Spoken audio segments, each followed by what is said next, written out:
So let's talk a little bit about the ARO, because you mentioned it at the beginning and you mentioned the updates that have happened in, call it 2020, 2021 timeframe. Yep. For our listeners who don't know, just the 30-second background, the ARO is the Affordable Requirements Ordinance. And you can go ahead and correct me, but my layman understanding of it is, if you get any sort of entitlement from the city, so basically a zoning change, if you're going to do a big development and change zoning from X to Y, and you get approved for that, you then are responsible to provide X amount, usually I believe 20% of the units need to meet an affordable metric. Affordable meaning they take the median income of that area, they put some factor on it to make it so that they do some calculation to say, yep, even though these things would rent for $1,800, like 20% of them have to be at $1,100 or whatever that number is, right? Which is a very good theory and a very good way to do this. We have developers who listen to this show that say, hey, that sounds great, I'd love to do it. My numbers don't work then, right? And there's that push and pull between developers trying to get things done and the city trying to do the right thing, and it's hard to thread that needle and make it all work. So can you, from someone who's, I don't want to say the other side because we're in this together, but from someone with a different perspective, to those developers who are saying like, hey, like we can't make this work, this ARO is killing the deal. What are some things that you would say to say, no, like these are ways we can look at this together? I appreciate the question because it was the single biggest topic, because I was part of the mayor's transition team, and we had a whole housing advisory team that was, among many advisory groups during her transition. For the housing transition team, the single biggest topic that people brought up was the ARO and the need to strengthen it, actually, which I think by the definition of those writing in meant get more affordable housing out of it than it had gotten to that point. So we knew this was something that we wanted to address, and we set up a task force pretty early on. We thought it would take 9 months, and then of course COVID happened. So it ended up taking more like 18 months because lots of folks were focused on lots of other things for a while.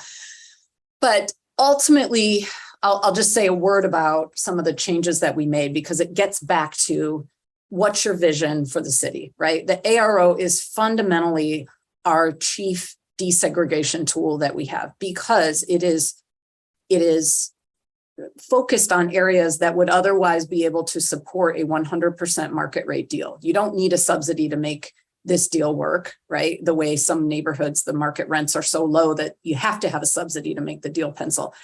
If we're talking about the West Loop, you're good all day long, except you need a zoning change, and now you need something.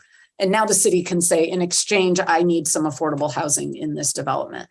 But what we had seen to that point was that developers were only required to build a small portion of those required units on site, and they could write a check for the rest of the money, which in theory is not a bad thing, because we would use that money to fund affordable housing all over the city. I mean, it's not that it didn't get used for affordable housing. But if you are saying we have a fundamental problem as a city that people don't have choices, they have lots of choices in some parts of the city and next to none in other parts of the city, well, then you would say, well, how could I change this tool so that people could have more choices? And so one of the things we did was we gave more flexibility so that if you're building the units on site, that can actually be in a whole range of neighborhoods that we would consider fairly high income and lacking affordable housing. So you don't have to put them all in the West Loop. You could put some on the Northwest side, for instance, and that would be just fine by us, because we are trying, again, to give people more options across parts of the city where they don't have options now. So yes, anytime you try to do something like that, what you will hear in equal measures is a group of people telling us, this doesn't go nearly far enough. You're letting developers get away with murder. We need way more affordable housing. And then I'll have folks saying, this is going way too far. You're going to kill development. What on earth are you doing? Right. And it's even harder than that, because sorry to interrupt, but you also then have living in Jefferson Park. We witnessed this. People don't understand what affordable housing is, right? There's a development that went up here and the neighborhood was up in arms about like, oh, we're letting the riffraff in. And it's like, Jesus, like, the not in my backyard people as well. Like, so then you have the third person pulling against you as well. Like you have three people to a piece here, or three different groups. Welcome to my job. Yeah. Yeah. It's a good time. So the other thing that we did at the same time that we were contemplating these changes, because we did increase it to 20% across the board. Previously, it had been a whole complicated mix of sometimes it was 15%, sometimes it was 20. You only had to do 25% actually built, et cetera. So we basically upped it to 20% across the board. But what we did at the same time was that we worked with a bunch of our partners and legislators statewide and helped to pass a statewide law that provides a tax abatement if you put 20% affordable units on site.